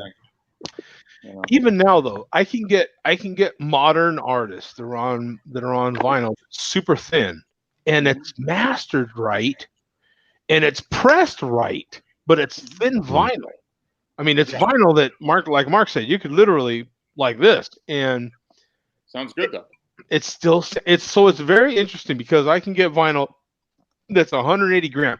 I don't have any 200 gram vinyl. Okay, I can't afford it. But I can get 180 gram vinyl that's just not that great. Yeah. Because It's not pressed right. It's not, you know what I'm saying? There's so many factors that go into vinyl. And even still, to me, I don't know about Mark, but to me, if there's too many tracks on one side, that's already red flags. If they've got, Makes a difference, yeah. it could, because you're Back in a the minute. thing with vinyl, and we can get a. What the hell? Did you hear that? We can get really carried away with vinyl, right? And thinking that it's just incredible. The problem is that once you start getting into 7 tracks per side, come on, man. There's only so much information you can put on one side of a vinyl record. It's not really the number of, say, it's the total running time, which is 20 minutes, like 20 minutes per side. Once you go more than 20 minutes per side, you're compromising. Yeah, that's what I'm saying. So it's you can only, if the songs are a minute long a piece, you're good. yeah, there's that. Yeah, the total minutes. Yeah, once you get like 21, something like that. Yeah, they said the more you go past like 20 minutes, the wider the. You okay there, Joe? You got something going on in your house? Yeah, you hear that? No, No, you're starting to scare me. It started in Phoenix. I think the zombie apocalypse has started in Phoenix. Yeah, wow, this is weird. What is it? That leads into the next comment. I have been, this is from Bobo, I've been in Joe D backyard when he was cooking and did stuff in front of his flowers. That's what the noise is. That's Bobo doing stuff in front of your flowers. And he skinny dipped in my pool. That's what I'm hearing, I think. Yeah. You know? And Andrew working 16-hour shifts this weekend. Well, damn, man. You know what? Hey, and you're not buying us and sending us any beer? I'm pissed at you. Selfish. Hey, take care of yourself out there in the Minnesota weather, huh? Hey, man, let me tell you, man, it is seriously for February, and he's out there. You know, he's still doing security, if I'm not mistaken, right? And he's out there in that weather, man. That's some serious weather out there. And there he is, rolling on the floor and whatever in the hell else that means. I planted weed in Jody's car. Jesus. Nice try, though. I bet the collar of the commissioner's collar of his shirt is 3 sizes too small. Yeah, boom. I think it is too. He's and then that, you know, we always thought it was a clip-on. Maybe it's not a clip-on, bum. Maybe you know, and I don't know what to think there. All I know is that collar, between the collar getting tighter and the head is getting bigger and the eyes are really getting squintier. I don't know. There's some there is all I'm saying. You know? I'm going to hunt Bum's house next. Oh, Jesus. What if he really showed up in your house, Bum? Would you? I'm just going to put out a word of advice to you, Bobo. Don't.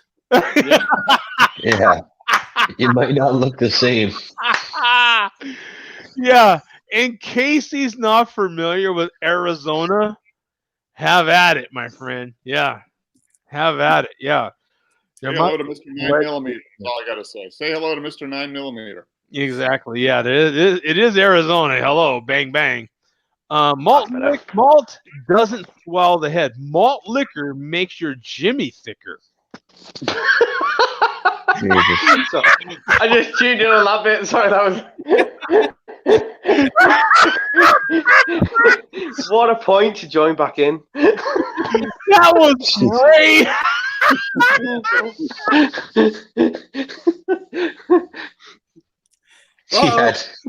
Uh-oh. I hope whatever that was. Oh, he's totally knocked off this time. No sound. Oh. Can you hear me? Sorry, I've swapped. Yeah, we still hear. I've got a traditional plug-in. Bobo must have busted into his house. Uh-oh. Oh no. Uh-oh. You laughed too much. Oh, my God. Oh. Yeah, I've got major issue. Can you hear me? Yeah, we can Yeah. hear you. Can't see you. Yeah, I've got major issues, man. My camera failed on me. Wow. Yeah, you know what? Nobody's losing here. When you can't see me, nobody's losing. Trust me. So Hey, Chris, hands above the table. malt liquor every day, 24/7, 365. Bobo said I started drinking when I was 6. No way is That that makes- accurate. That makes sense. Yeah. And he also says, I love buying kids beer. Oh boy. Fucking guy. Oh boy. And Andrew's still keeping up with the acronyms there. Chris says craft beer queers. All right. You know, Chris is he's trying. He's trying. We Is that a gotta- question? Yeah, exactly. Is that a question? Because see, you know, as far as craft beer queers goes, I came out as a lesbian years ago. We commend you for that, Joe. Yes, I came out as a lesbian ages ago. That's been decades ago already. Loves that softball. Yeah, you know, I like the pee as much as the next girl. So, you know, just saying. You know, the only difference between me and them is theirs is an innie, mine's an outie. You know what I'm saying? That's a big deal. Joe D owes me $1,000. Stop betting. Stop betting, Joe. That was between us, really. I mean, I don't know why he's got to make that public. I mean, that was he was in the backyard in the pool and just saying. You know, an opportunity rises and it rose his way. I gave him $1,000 for it. I mean, you know, yeah, but it's supposed to be between us. Just checking in tonight, letting everyone know that I am still above the grass, quote unquote, and not 6 feet under it. Thank you, Andrew. Appreciate it.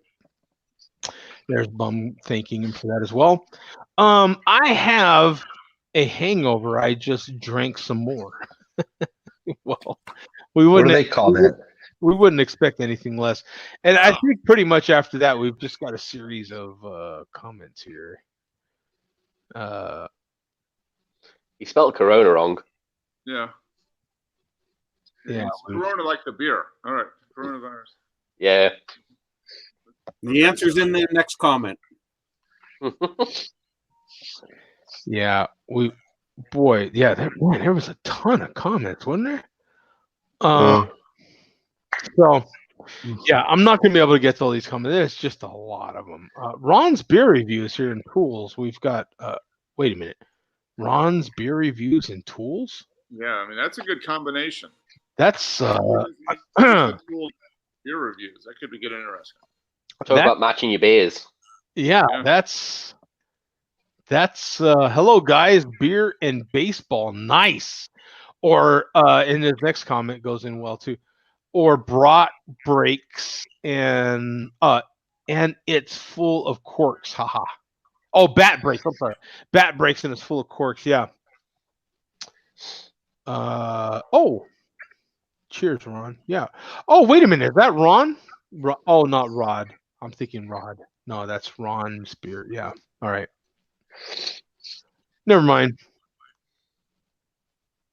Yeah. And then the last, I'll just get right to the last one, Chad. If you had to choose the least favorite style of beer, what would that be? It's actually a good question.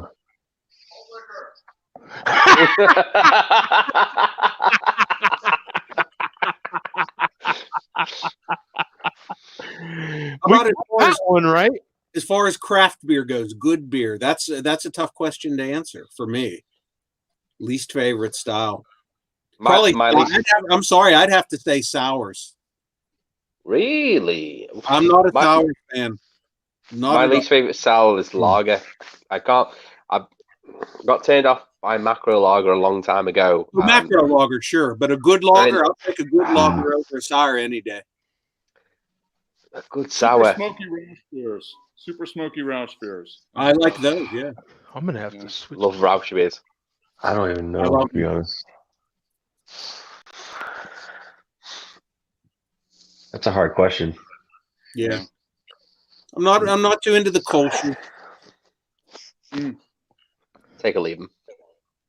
Yeah, I would. Yeah, Kolsch would be one of those ones that. Yeah, I'd rather have a sour over a Kolsch probably. I might May- have. Yeah, I might rather have a sour over a Kolsch Oh, too. can see There Joe. you are. Yeah. Maybe a black IPA. I don't really see myself going for black IPA very often. I like those.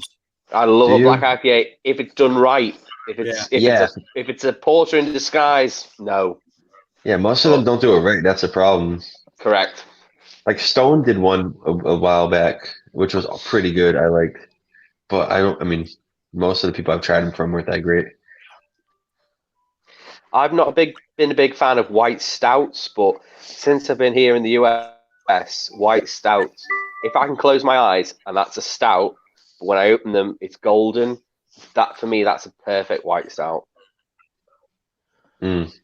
I have there's a white. Oh, I'm trying to think of what it is. It's a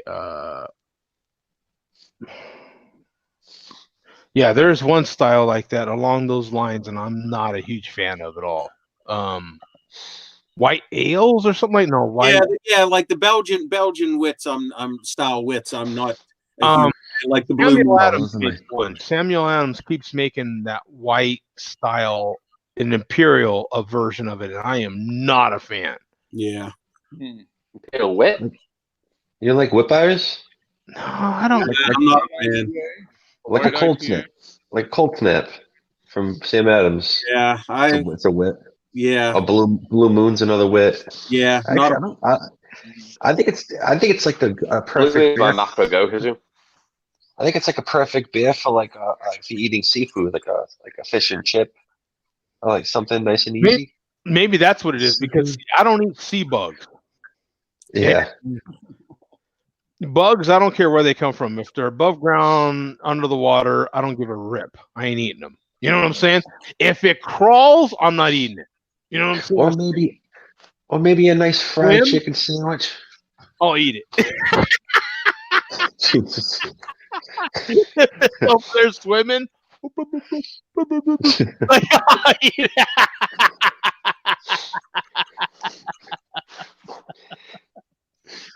Yeah. Maybe that's thunder or something, man. Dude, there is something happening outside my window here. It's freaking me out. When you keep going to like that screen that we're currently on, I keep hoping Craig's going to join. I've already messaged him. I said, "Are you out tonight?" And he's just not replied. Oh yeah, no, we haven't seen Craig, have we? No. This is usually about the time when he jumps in too. But He messaged me the other day. By the way, I'm running low on battery. I'm plugged in, but I might go just to let you know. I'm back on my cell phone. But yeah, that was the other day.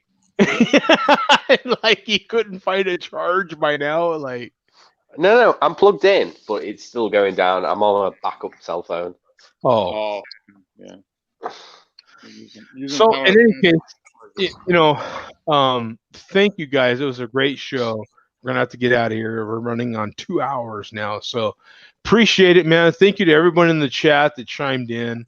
Boy, there was a ton of people. Chad, Ron's reviews, Travis, Andrew, Bobo, of course, Chris, Luke Bay, Jerry. I mean, just so many people were on there. Vega, of course. Vega. So thank you guys for chiming in on the show. And Adam, hey, I hope you enjoy your visit to the States, man. How much longer are you going to be in the States?